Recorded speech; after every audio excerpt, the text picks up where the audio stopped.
Okay, welcome everyone. We might get started. Thank you so much for joining us today for this important research seminar on challenging attitudes in the assessment of safety for children who experience domestic violence. I'm Jessica Stewart, Executive Director of Family and Community Services Insights Analysis and Research, also known as FACSIAR, in the Department of Communities and Justice. And a very warm welcome to this month's Lunch and Learn with Kate Alexander. Before we begin, I would like to acknowledge that wherever we're joining today, we're living and working on Aboriginal land that was never ceded. I'd personally like to acknowledge the Bidjigal and Gadigal people, who are the owners of the First Nations people of the area where I have the privilege of joining you from today. I'd like to pay my respects to elders past, present and emerging, and extend that respect to all our Aboriginal colleagues joining us today. I'd also like to warmly welcome all of you. We have had an outstanding number of people register with more than 1,400 registrations, which just shows the importance of this research and the interest that you all have in evidence and best practice, which is it's just really fantastic. I'm also very pleased and privileged to have the DCJ's Senior Practitioner, Kate Alexander, who will be presenting on her own innovative PhD research project undertaken in New South Wales, aimed at improving child protection assessment approaches for children at risk of harm due to exposure to domestic violence. I'm also really excited to showcase this work because it was supported by one of FACSIAR's staff, Albert Zhu, one of our senior analysts. So really fantastic to be presenting this today. So Kate is the Senior Practitioner for the New South Wales Department of Communities and Justice. Kate leads the department's work to inspire, influence and review child protection practice. Kate has a Masters of Social Work and has worked in the field of child protection for more than 25 years in a variety of roles, including therapeutic, casework and management. Kate's currently undertaking this PhD research at the University of Melbourne, focused on decision-making in child protection. And in June 2018, Kate was awarded a New South Wales Public Service Medal for outstanding contribution to family and community services. Outside of work, Kate is a proud mother to 3 young adults, devoted owner of 2 dogs, coach of a cracking young women's hockey team, and supports social justice causes close to her heart through her walking team, volunteering and fundraising efforts. So welcome, Kate. And after the presentation, I'll lead a Q&A session. So please use the chat to put in any questions that you might have, and we can come to those at the end. We're also recording this session and we'll post it to our FACSIAR webpage afterwards. So anyone that's registered will receive the link to that, and please share it. So thank you so much, and go ahead, Kate. Thank you, Jess, and hello, everybody. Lovely to have you all online. I too start by acknowledging that wherever we are today, we meet on Aboriginal land. I pay my respects to the Barramadigal people of the Darug Nation. I also want to acknowledge that this beautiful land was not settled peacefully by my white ancestors. It was taken with great force, and Aboriginal people fought for their land in battles of unwinnable odds, and they've fought for their children every day since. May I uphold the resistance, resilience and courage of Aboriginal people, and place on the record my gratitude to Aboriginal people who work in child protection across this country. I also want to start by acknowledging the child protection workforce in particular, who may be with us today. This research is close to being finished. I have written my dedication and acknowledgement bit, and it meant a lot to me to dedicate the research to the child protection workforce in Australia, whose work is often misunderstood and criticised, and its importance to me is unparalleled. And it can be wonderful and rewarding and inspiring and hopeful work. And I'm just really grateful to such outstanding people I've worked with and who've supported this research. So just a quick snapshot of how we're going to use the time. I'll talk about why this research, how we did it and what it did find. Just a quick note to mention that I'll be talking today about children who experience the domestic violence of men towards women, primarily fathers, stepfathers towards mothers. I have worked with families where violence and power has been used equally, and I have known of children who've been hurt by their mother's use of violence towards their fathers.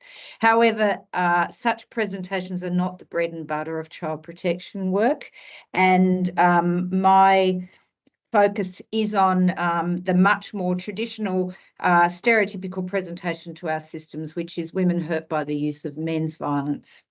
And with that, I take a gendered perspective on understanding this significant problem. Just a bit of an introduction about me in this work. I've been working, I came to join statutory child protection from the health department, and as a child sexual assault counsellor in health, people came voluntarily to see me, and it was a shock to the system to join the statutory system. I intended to stay 2 years, and 27 years later, I'm still here. It's certainly work that gets into your blood.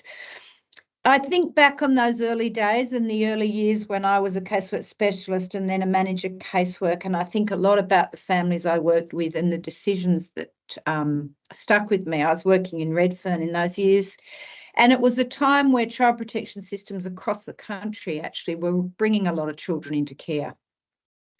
And it's those removal decisions that have really stuck with me, and that's much more about the loneliness of some of those children than it is about the awful stories of broken bones and sexual abuse. The stories that stuck with me most were about those ones of loneliness.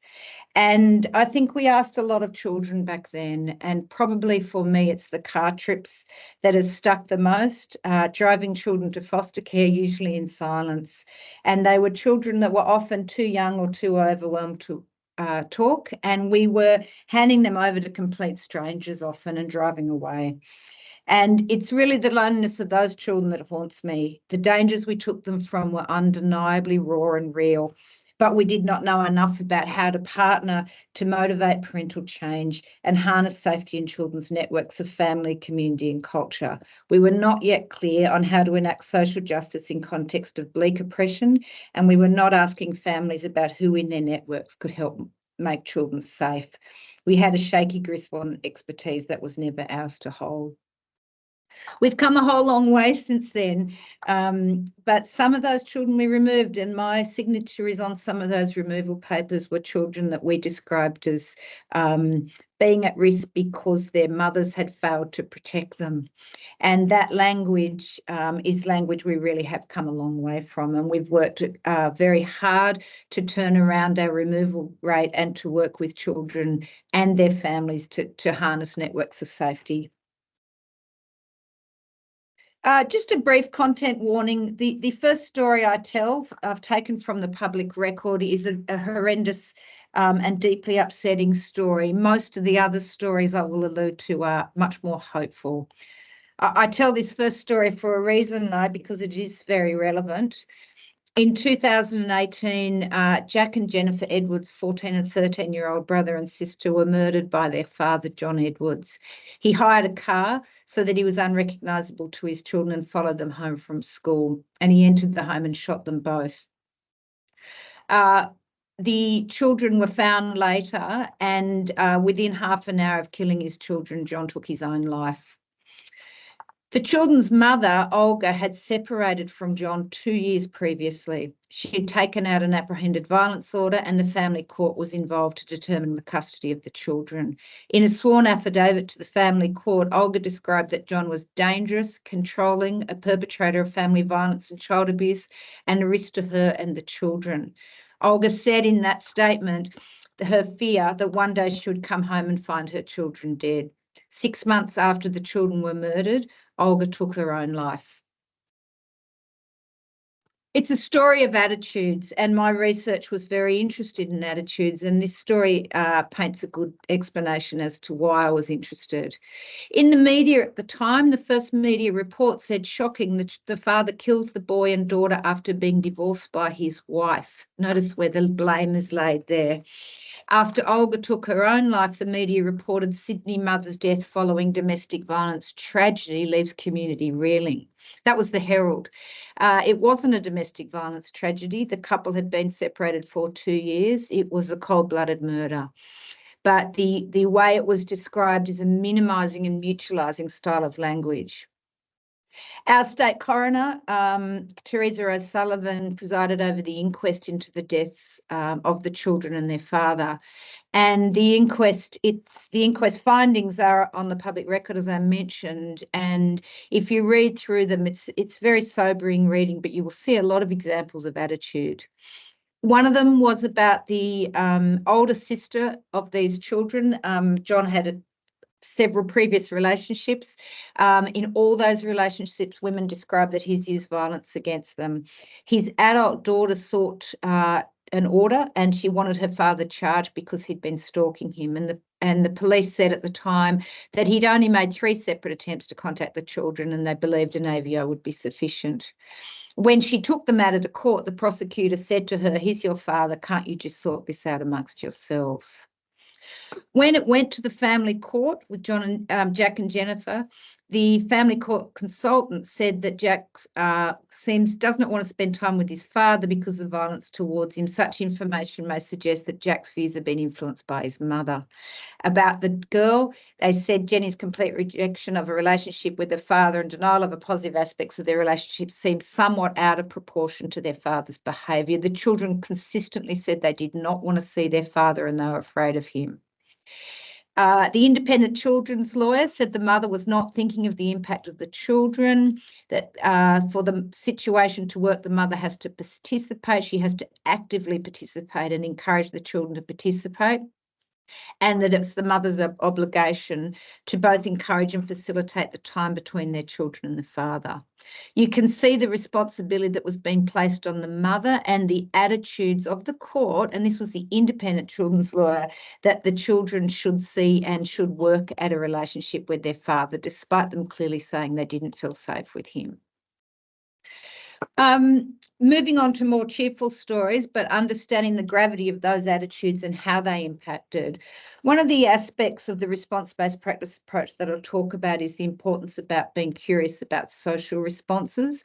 Those examples there were examples of social responses of the system to the mother and the children that were minimising, disbelieving or blaming. There's plenty of other examples that we've really worked with our workforce hard to think about social responses and to be very curious about children's perspectives. I know of a mother who had a backpack of clothes for her children and herself hidden at a local park for over a year while she waited for the safe time to leave her husband. I know of children who were removed because their mother broke the conditions of an apprehended violence order and let their father return home because she was so frightened he would kill them if she did not. Another mother whose story was used as the basis for this research was assessed to have failed to provide adequate supervision to her children because she sent them to the backyard alone with a packet of tiny teddy biscuits and locked the door. She knew she was about to be assaulted and she did not want her children to see or hear it. I've also heard stories about outstanding child protection practice that kept children with their mothers in safety. They belong on the record alongside my respect for my colleagues. I met a mother whose husband was sent to prison for her attempted murder. She gave me her permission to write her story to use it with our workforce. When we met, she still had the scars on her neck from her husband's attempt to strangle her, stopped only by the brave efforts of her 10 and 8-year-old sons. The day after saving their mother's life, the older boy made a courageous decision. And he told his teacher he was afraid his mother would die. I spoke to that boy and asked him why that day, and why that day after many, many days was the day he chose to disclose. And he said, I thought my dad was going to kill my mum and I had to tell someone. The teacher made a report and very quickly, and the caseworker of our department was involved. And the first decision she made was an excellent one. She started with the mother. She treated the mother with respect and she rang her. And she talked to the mother about the report and whether she checked in whether she was okay. And she said, should I come out and talk to you? And the mother said, I don't feel ready to talk, but go to the school and listen to my children. The mother said, believe everything they tell you. The next good decision made by the caseworker was to take a police officer. She told the boys and their little sister that their mother knew she was there, and she told had told her to believe everything they said. The caseworker respected the mother and passed on her blessings for the children to talk, and talk they did. A horror story emerged.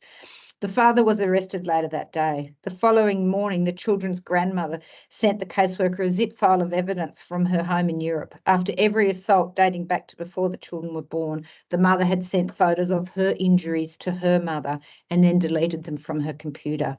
No words, just the photos. More recently, she also sent soundbite recordings of her attacks, and her mother had saved them all with instruction if anything happened, she should send them to the Australian police. 10 years of hurt delivered from across the sea. Upon police review of that evidence, the charges were upgraded from assault to attempted murder. The children and their mother were supported together to housing, safety and healing. This story is inspiring for the courage of the children as well as the survival and protectiveness of the mother and grandmother. They worked together and told the story in their own ways, but also highlights the importance of a skilled worker who worked from a place of respect. She knew to trust in the protection of family, and she knew to treat the mother as the authority on knowing when to speak to the children. It's work that depends on the whole system and families coming together at their best. The most sound, fair and robust approach to assessment is the only way to guide decision making, but it needs to happen in context with genuine options for safety for women and children. Unearthing the strength and resistance of mothers who are doing all they can to protect does not make children safe unless accompanied by a strong system response that provides invitations to men to take responsibility for using violence, holds them responsible and helps them change. Of course, it was a story about valuing the expertise of mothers. I've known other mothers who've hid masking tape in the top drawer in their children's bedrooms so children can use the masking tape around the door to drain out the sounds when she's being assaulted. And these are women who are doing their best to protect their children. Good casework means asking about those acts of resistance and what women are doing to cope. The last bit that's important about the response-based practice approach that was at the heart of this research is we talked about the importance of upholding dignity by understanding resistance. I mentioned the importance of social responses of agencies and us all seeing ourselves as a social response. So how women have received police, government, child protection, legal intervention in the past is all how they've perceived the system. And before we judge women for not calling police or not taking out AVOs or not disclosing, we need to understand their experience as a social response. But equally, the approach is very focused on language, and it really cautions us and helps us to understand, to be aware of words that minimise, mutualise, pathologise, sanitise and bureaucratise. And there are plenty of examples of those sorts of words in those media statements I showed you earlier. As a sentence that litters, and I tell this story repeatedly, but I'm going to do so unashamedly till I see this word disappear from the child protection vernacular. The expression, the child was exposed to incidents of domestic violence between her parents, litters child protection records, police records and health files across this country.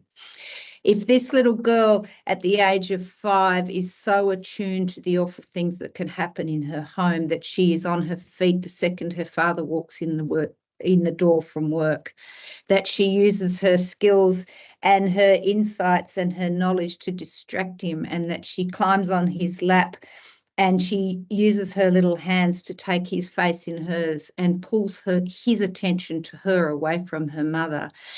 She is distracting, she is cajoling, she's charming, and she is doing everything in her power to stop something awful happening. Sometimes she's successful and her efforts do stop something awful happening, and other times she's not. And when she knows her efforts haven't been successful, she gets up and she takes her little sister by the hand into the bedroom and closes the door. And she puts her hand on her little sister's ears and says, "Mum will be okay, Mum will be okay."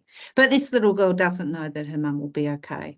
And she doesn't know whether she'll be able to get up in the morning and take her to school or look after her. A little girl like this, children like this live all across our country. They are not the most dramatic of child protection stories by any long shot, but they're everywhere. Children like this are way more than exposed to domestic violence. She lives with it, she's on constant alert, and she does her creative best to manage it and survive it. And she is masterful at that. When we describe incidents, we describe something with a beginning and an end. And violence like this is chronic. This little girl doesn't remember a time in her life where she didn't live a fear of violence, and she sure as hell can't see an end in sight. When we describe violence between people, it's a mutualising term. And when we know who did what to whom, we need to say it, and we need to write it differently. And we need to write that this little girl was afraid because she heard her father assaulting her mother. So why this research? I was interested in understanding the impacts of attitudes on decisions. In the Office of the Senior Practitioner, we've been very focused in the skills and the knowledge of our child protection workforce. And we know that skills and knowledge are of vital importance, and there's plenty of evidence to attest to that. There's a whole lot less evidence about the impact of people's attitudes and what they bring with them to the work. So I was interested in that, and in the way you saw the impact of attitudes earlier. I was also interested in whether there was a way that we could strengthen our safety assessment approach for women and children, for children who are hurt by violence, and whether we could combine the response-based approach, practice approach from Canada that I've alluded to already, into our standard safety assessment. And it was really a pragmatic and socially just approach to complement standard child protection assessments. I really want to acknowledge the brilliance of Albert Zhu at this point in the research. When I got departmental permission to do this research, using the participation of the child protection workforce and the resources of the department to make a couple of videos, I also got permission to have some statistical analysis support from FACSIAR, and I had no idea just how important that support would be. And Albert Zhu has been absolutely brilliant. I could never have done this research without him, and I'm eternally grateful to his kind, humble, and very brilliant work that he did. Just quickly, one more point about response-based practice. For me, I really fell in love with this way of working. In 2014, my job was to give evidence at the Royal Commission into institutional responses to child sexual abuse.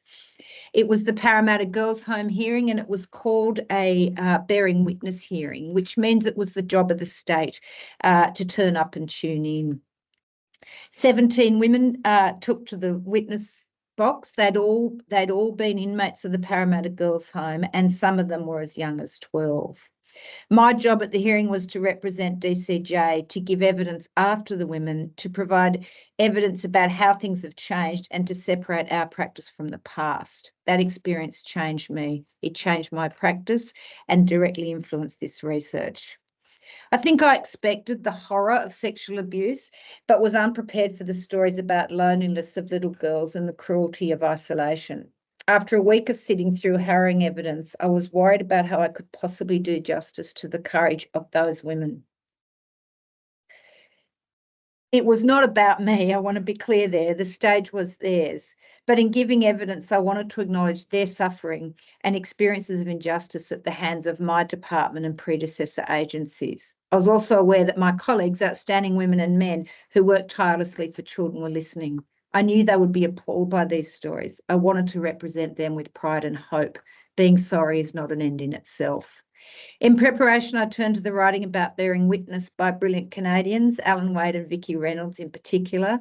They called me to listen for resistance, not suffering, actions, not feelings. Listening for resistance transformed my response to the women. I owed them respect, not sympathy. As a system, we owed them the belief, or at least some hope, that we could do better for the children of today because of them. Their raw courage was calling us out, and it was calling us up. One woman in the witness box showed carvings she and her friends had made with hairpins in the sandstone walls of the cells they were trapped in for punishment. They knew they were going to be raped in those lonely cells when they heard the jangle of keys from the cell superintendent as he approached the door. This woman had etched the words, "I love mother," while another one wrote, "I hate this place." They left their struggles and defiance in indelible form. They demand to be remembered. When that remembering hones in on acts of resistance, we uphold their dignity. Understanding the importance of resistance has changed my view of our work. I see it everywhere now. I see possibilities for working differently, and I'm forever grateful to those incredible women for that. So just to be clear, by focusing on resistance, acts of resistance don't mean people will be safe. When we asked that little girl, I showed you the picture of earlier, the fictitious little girl, when we ask her what she does when her dad hurts her mum, a different story unfolds, and she might describe how she looks after her sister and she takes her sister to the bedroom, how she blocks her ears, and they're all acts of resistance, but they don't make that child safe. It's just a different way of thinking about it, and that is important. So quickly, moving on to child protection decision-making, what does the research tell us about child protection decision-making? In a nutshell, that it's fallible and inconsistent, that it's highly subjective, that decisions are often made in challenging, stressful and emotionally ambiguous situations, that children's perspectives frequently do not influence outcomes, yet worker bias does. And that's a really major point, that fourth dot point there. It's troubling how frequently children's perspectives don't influence, or children haven't been interviewed as part of a process. Listening to children about what they want to happen doesn't always mean that is what we need to do, but we need to understand what it is that children want, and we need to make sure we gather their perspectives. The decision-making ecology that many of you will be familiar with is a very helpful way to understand child protection decision-making. And it basically says there are these 4 groups of factors that influence decisions: external factors, which is really societal factors; agency factors. We know in agencies will make different decisions, different thresholds for risk, but we also know within our own agency that different parts of the state and different offices might make different decisions as well. We know that the individual factors about the child and the family influence decisions, and we know that factors about caseworkers themselves influence decisions. Good old Professor Eileen Munro, really seminal work in areas of decision-making. One of my favourite quotes from her is how resistant people are to altering their beliefs, and really remembering that.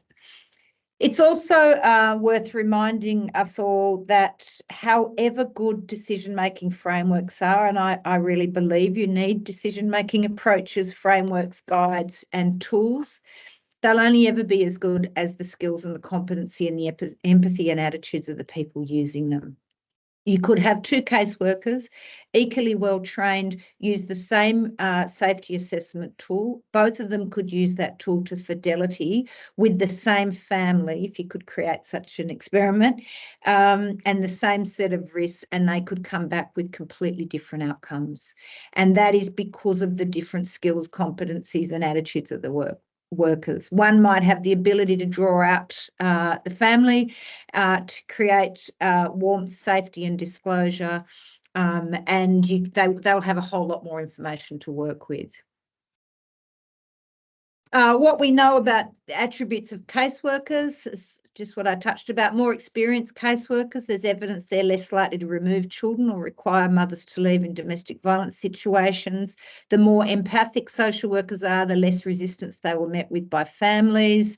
Younger workers have been found to be more likely to remove children, and women in the workforce less likely to insist that mothers leave.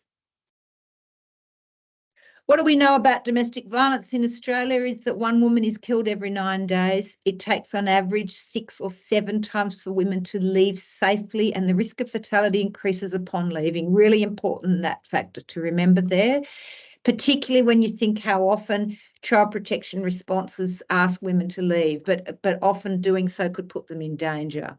Aboriginal women are 32 times more likely to be hospitalised, and safety assessments focusing only on mothers' ability to protect obscure perpetrators' use of violence. The impact on children, it's the fastest growing category of risk.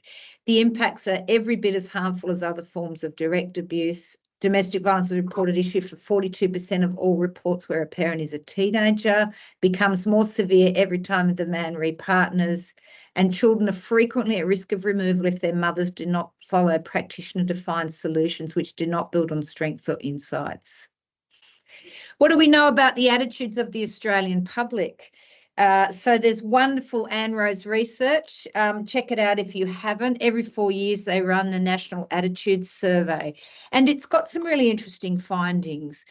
For instance, this one, 91% of Australians agree that violence against women is a problem in Australia. Now that's a pretty good level, but only 47% believe it could happen in their own suburb. There's similar sorts of findings. 90% of Australians believe it's a problem. They don't accept excuses for domestic violence. But when you ask whether women could leave if they really wanted, that's when you get very different results. So what I was interested in is those attitudes of the Australian public and whether they're in our workforce, and whether our workforce have some of those troubling attitudes, and even more so, did those troubling attitudes impact on their assessment decisions about children? So I had 3 questions, and they're big. They're each big questions.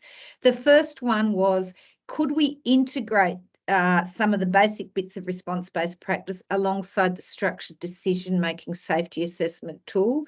And by doing so, does it shift caseworkers' attitudes of children's safety?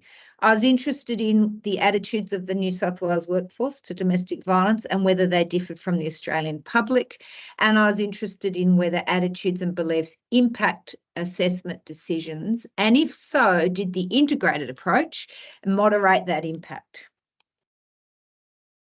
So in designing the research, the first thing that this really goes to part 1 was about building a case study. And here's a case study here, a hypothetical report. I needed to get the scripts written, I needed to brief the actors, and I needed to get that report through our screening tools. So it would be accepted as a risk of significant harm report. And I wrote 2 scripts. One script was a standard safety assessment following the guidance in the structured decision-making tool.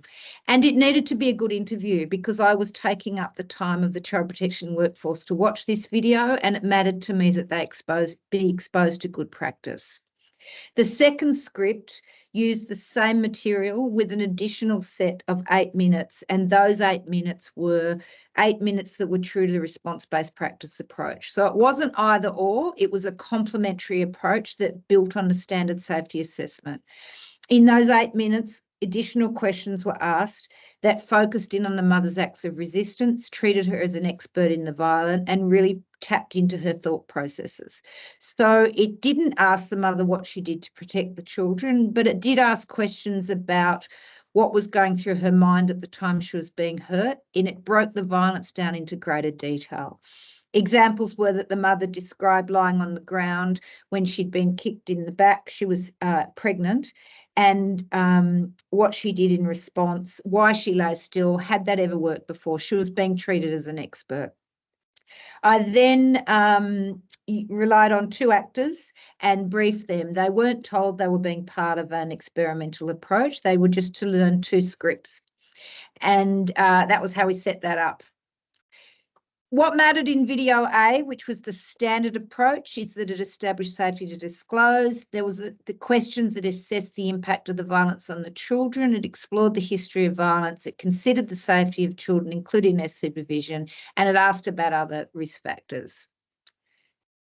The additional information, which was the response-based practice approach. And what I should have said earlier is we integrated response-based practice into the New South Wales practice framework, locally calling it dignity-driven practice, but always acknowledging the brilliant work of Alan Wade and his colleagues from the Centre for Response-Based Practice in Canada.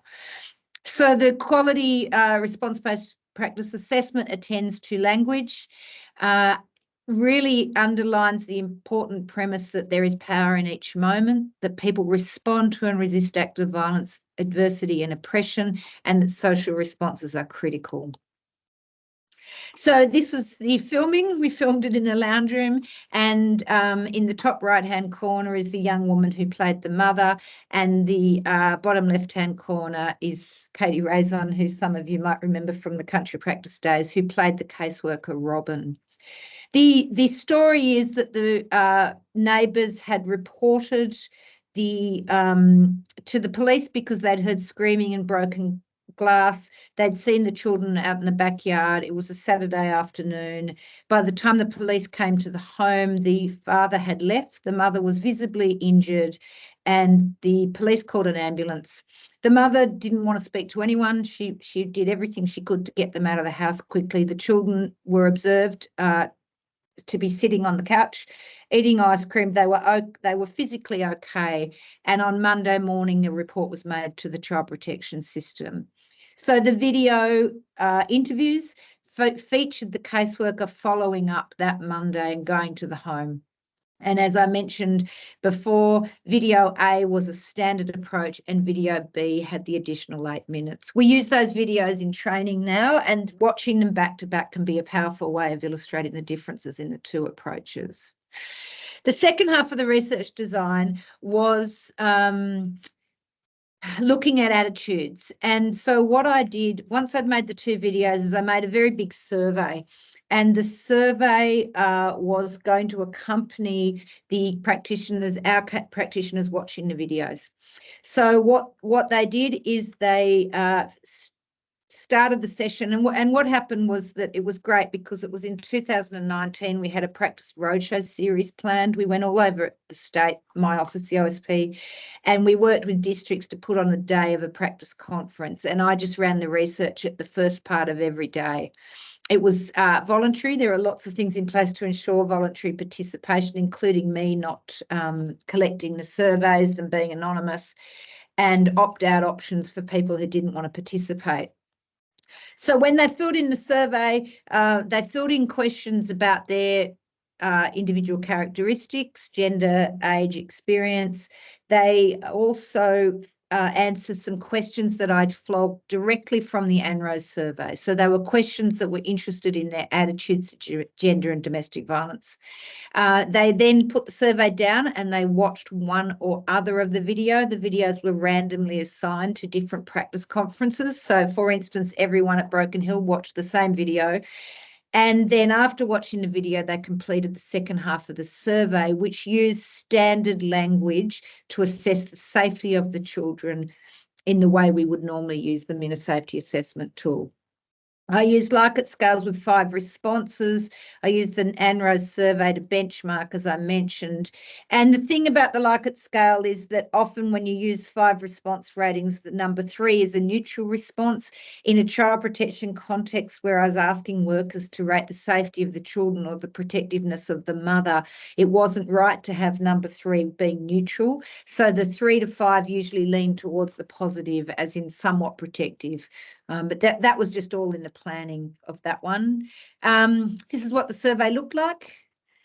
And this is where we went in the Practice Roadshow series. So we went to all those different venues, and we had absolutely wonderful participation rates. In some of those places, Nyngan, Broken Hill in particular, we got 100% participation rate, and that was wonderful. I've just seen that comment about what does RBP stand for. Response-based practice is what that model stands for. And yeah, that was the roadshow series. These are some examples of me on the road there, all just going all over the state. Limitations of the research design was the short time frame for assessments. Caseworkers were literally watching the interview, and at the end of the interview, they were recording what their perceptions and their assessments, whereas in real life, they'd have longer to think about it. Not all participant characteristics were captured. There is evidence that caseworkers who have their own experience as children or in adult intimate relationships, their own experience of violence, that may impact their decision-making. I chose not to ask about people's own experience of violence because these were positive days. We were coming out to partner with districts to celebrate practitioners and their work, and hopefully it was a day for learning and inspiration, and I didn't want that muddled up with people's own feelings being stirred up by my questions. The comparison with the New South Wales workforce and the general public was not entirely like for like. The findings I took from the ANROS survey results were 2013, 2017, whereas I did my research in 2019. There was also the factor that I had to attend to a lot, which was the influence of insider status. So as an insider in the system, I had access to a very large workforce, and I'm always grateful to DCJ for that. There was the risk that as a senior practitioner visiting some of those districts, that staff might feel compelled to participate, or they may participate or answer questions with the influence of social desirability. They may answer questions in ways they thought I would want them to answer it. The truth is, I don't think that was a major risk because, or it was a risk, but I don't think it held true very much because there was certainly some attitudes that I wasn't thrilled with that people didn't seem to hold back in writing down. And we attended to those risks in numerous ways, including, as I mentioned before, a front cover on the survey so you couldn't see whether people filled it in or not, and me not collecting it. So there was no sense of that in terms of participation. And also not making it clear which way we wanted the questions answered. There were plenty of reassuring moments along the way. Some of them were in the little comments made by staff, handwritten comments at the bottom of my surveys. Put Nyngan on the map was one of my favourite ones. Hope this helped, Kate. Those sorts of comments. There was one comment that said, this mother's done everything she can. It's our time to do something for her.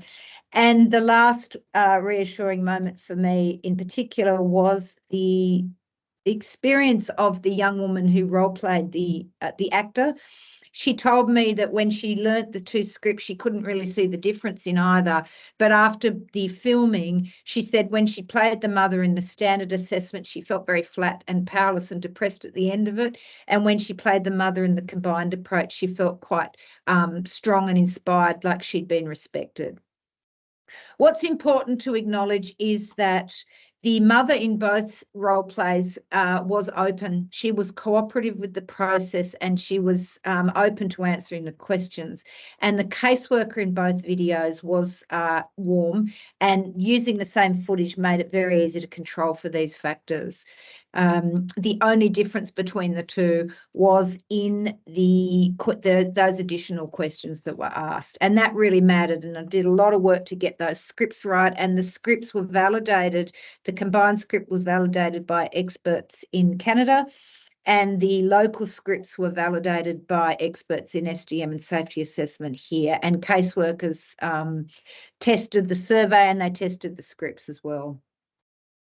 I was then left with an enormous amount of data. Here's an example of some of the boxes and my best efforts with Excel spreadsheets going through the data. I did ask 78 questions, ended up really publishing on less than 20. And I was thrilled to get to the 1,041. I wrote that number myself on that survey. I'd always hoped to get 1,000 participants, so I was thrilled to get 1,041. The decision to do a quantitative approach was an interesting decision for me. I'm not a researcher by any long shot. I'm a social worker to my core. But if there was any research style that was much more akin to my strengths, it would be a qualitative approach. However, because I knew I had access to such a large workforce, and I really wanted the opportunity to test this in an empirical way, the quantitative approach seemed the right one, but it was certainly one that was pretty challenging for me with pretty poor statistical knowledge. So here's the two groups. We really randomly assigned venues, as I mentioned. We ended up with 536 in one group and 505 in the other group. And we were pretty lucky that the groups came out as like for like on subjects like expertise, experience, gender, cultural diversity. And that is because of the size of those groups and pretty similar sort of makeup of our workforce. You can see there's just some headlines about who participated. You can see the different qualifications there and the diversity of the workforce. I was thrilled to get Aboriginal Torres Strait Islander representation of 11.3%, which at that time was higher than in our People Matter survey. So and some of that is because of the places I went to where we knew we had a lot of Aboriginal staff. I'll just show you here a few quick and unpublished findings. This one here is the question about the protectiveness of the mother in video A. So this is standard bread and butter child protection work using the SDM safety assessment.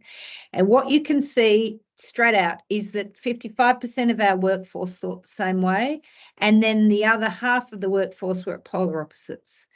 So it's just a really good point about the diversity in assessments there and then.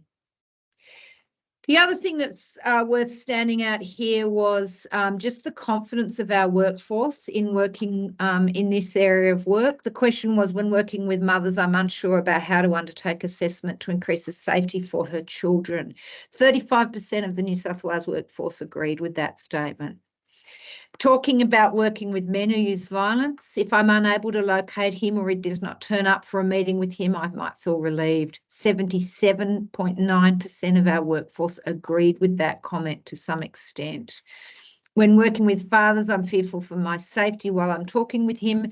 Over half of our staff agreed with that statement. And these are important findings for the development, support and learning we need to put into our workforce. So now I want to show you the difference of the 8 minutes, the difference between the standard SDM interview and the combined interview. There were differences of significance on the assessment of the safety of the children, the perceived cooperation of the mother, the protectiveness of the mother, and the likelihood of the children entering care. So the column to the right was the combined approach, the treatment approach, we call it, SDM and response-based practice combined. And you can see there's statistically significant differences on every single finding there. What's interesting is in the interview, the mother was cooperative in both, but the workforce saw her as way more cooperative by the different approach. What was interesting to me and surprising was the differences in the perceived safety of the children. It was clear that our workforce attributed a level of safety to the children because they saw the mother as an expert in managing the violence. So far more likely to perceive the children were safe watching video B. If I watch the two of them, I feel more worried about the children in video B than I do video A, because I get a greater sense of the chronicity and just how much the mother is doing to manage and cope. The bottom line is the children were not safe. Neither video represented safe children, but it's an interesting point. But the point is that it wasn't the mother who was making them unsafe, it was their father. And I think that's what that finding shows. Some key facts is that the people who watched video B were 4 times more likely to assess the children as safe and 2.6 times less likely to assess that the children would enter care. We're talking about 8 minutes difference here. They were also more likely to perceive the mother as open when the mother was actually open in both videos, but it shows something interesting, I think, about the empathy of the workforce. So all of that was written up in the first article called Bringing Dignity to Assessment of Children Who Live with Violence, and you can find that in the British Journal of Social Work.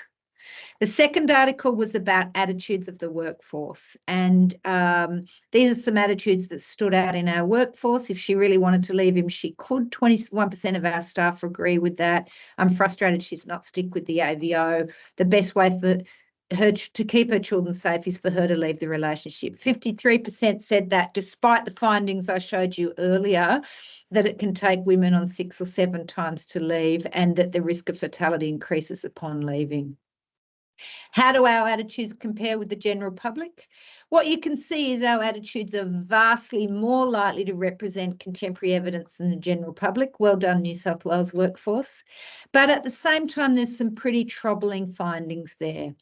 The third one in particular, it's hard to understand why women stay in violent relationships. 78% of the Australian public agree with that statement, but so does 27% of the child protection workforce. And what I say to caseworkers all the time is, you may find it frustrating, you may feel worried that she stays in that relationship, but you owe it to women to understand the reasons and be curious about them. Those with attitudes most likely to reflect the evidence were women, were senior and specialist staff, were social workers, and those who've been working in child protection for the longest. And I use my friend Pam Swinfield there as a poster girl for that, because she ticks all of those boxes.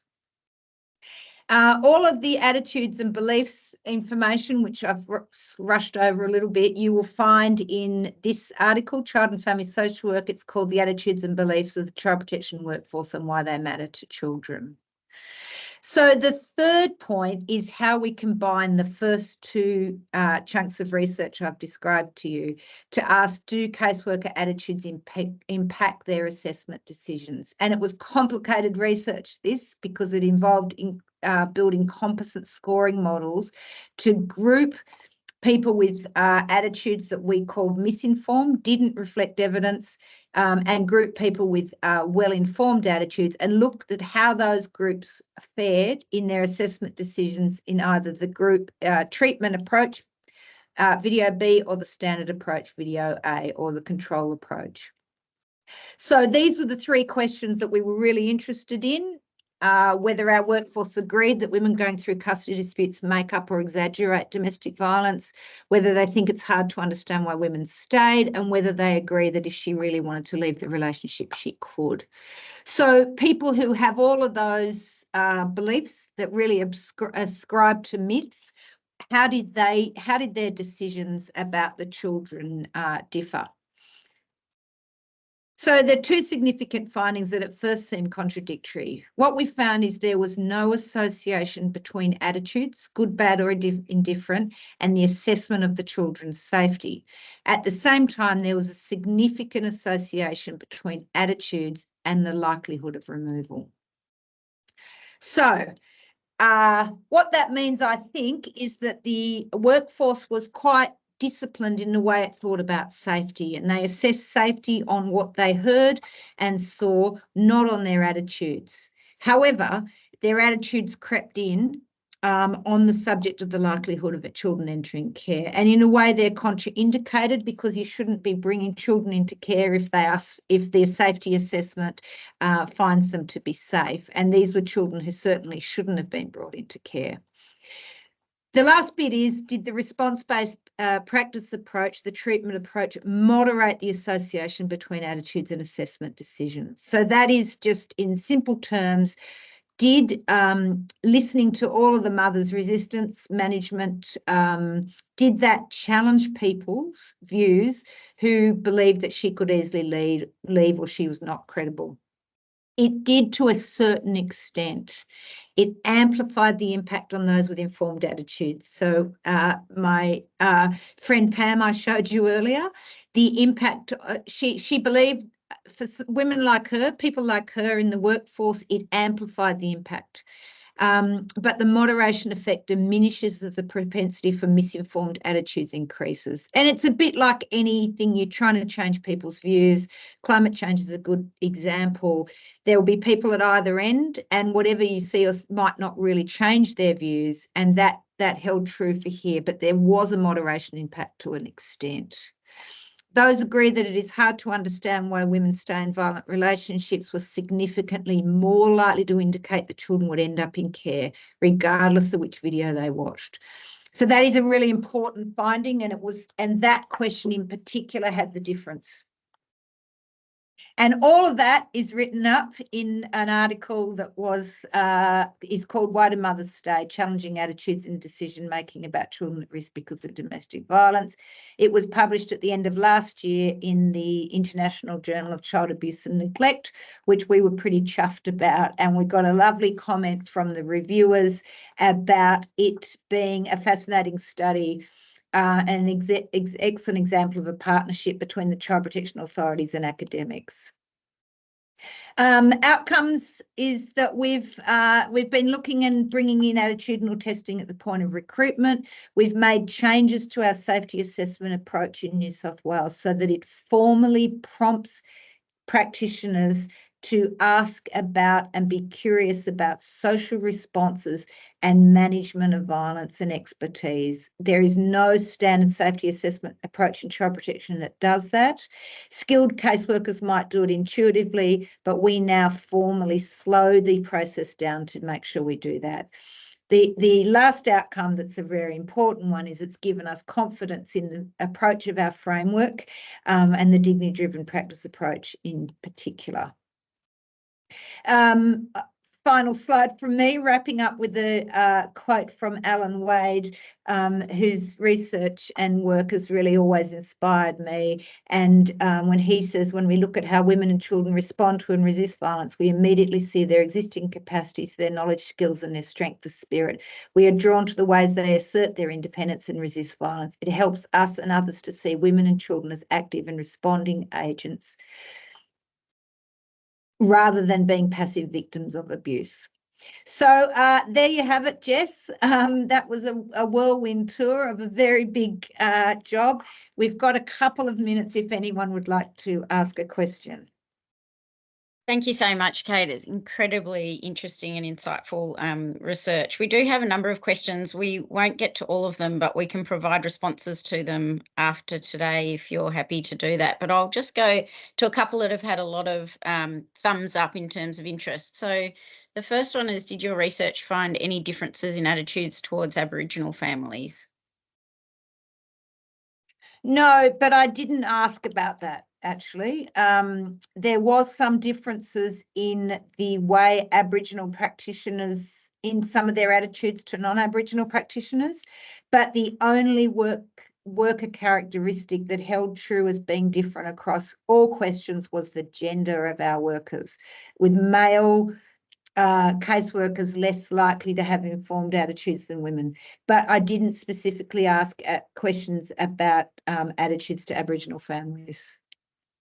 Okay, thank you. There's another one here. How will DCJ assess coercive control when the laws come into effect, given many women are told that their reports of domestic violence towards them and children does not meet the threshold for investigation? Great question, and very, very topical. We're doing a whole lot of work right now to make sure that our assessment approaches really bring about an understanding for our workforce about coercive control, that helping them think about violence as much more than physical abuse, and putting it through everything we do in caseworker development training, assessment approaches, and our collaboration work with the sector. Thank you. There's another one here earlier on. So can you share how you assess and find out more about when a woman responds to her partner's violence with violence back to him? Also, if after the mum has been harmed by a partner, is it common they may respond to their children with violence or aggression? Two big questions there. There are some studies that found that women who've been hurt by violence will parent in a way that's not ideal. The impact of the violence on their parenting may make them overly strict or completely permissive.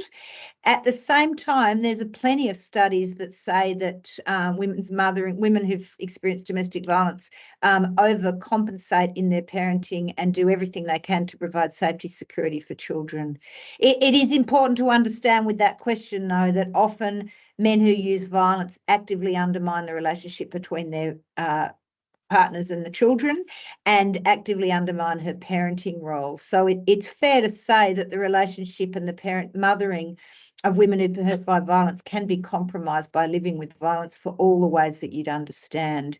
The first part of that question is harder to answer in a hurry. I certainly know of women who've used violence in response to violence and to survive, and I would really encourage our practitioners to understand that and to understand why they're doing that, and to view those actions in that light, which is a quick answer, Jess, in the time frame.